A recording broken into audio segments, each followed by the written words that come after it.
नमस्कार, कसे आहात सगळेजण? तर आज आपण बनवणार मुगाची सुकी डाळ. ती लागणारी सामग्री पाहूया आपण.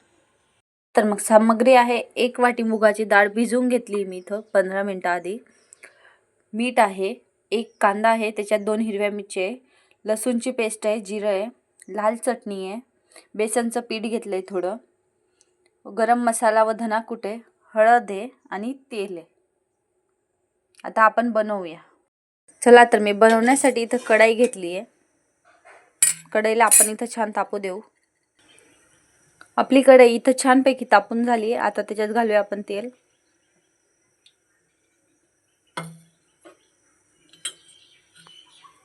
आता तेलात घालूया जिरं आणि लसूण. आणि लसूण छान तडतडीत झालाय. आता त्याच्यात घालूया आपण कांदे.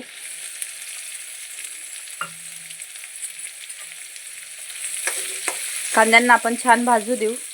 तर पाहू शकतो आपल्या कांद्यांचा थोडा रस मेला आहे. आता त्याच्यात घालूया आपण लगेच बेसनाचं पीठ, कारण बेसनाचं पीठ भाजायला पाहिजे म्हणून. आता त्याला कांद्यांमध्ये कालवून घेऊया आणि याला छान भाजू देऊ खरपूस होईपर्यंत. तर आपण पाहू शकतो आपलं कांदा व बेसन इथं छानपैकी भाजून झालंय. आता त्याच्यात घालूया आपण लाल चटणी. ठीक आहे, लगे हळद, लगे गरम मसाला, स्वादेनुसार नमक, थोडंसं हलकं पाणी घालूया आणि मग मिक्स करूया. आता याला छान मिक्स करून घेऊ.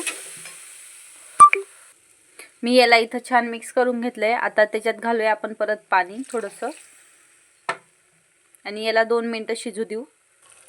चला तर मग आपला मसाला इथं छान शिजून झालाय. आता त्याच्यात घालूया आपण मुगाची डाळ. मुगाची डाळला आधी चांगली वॉश करून घ्यायची.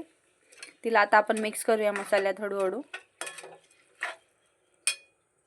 चला तर मग आता आपण घालूया मुगाची डाळमध्ये पाणी. मी पाणी 1 कप घेतलंय. सुकी बनवायची ना, म्हणून थोडं कमी पाणी घालायचंय. आता आपण हिला 15 मिनिटं शिजू देऊया. आपण पाहूया आपली मुगाची डाळ शिजली आहे की नाही. तर आपण इथं पाहू शकतो खूप छानपणे आपली मुगाची डाळ शिजली आहे. आता आपण गॅस बंद करू. आता आपण हिला भाजी पोळी किंवा बाय.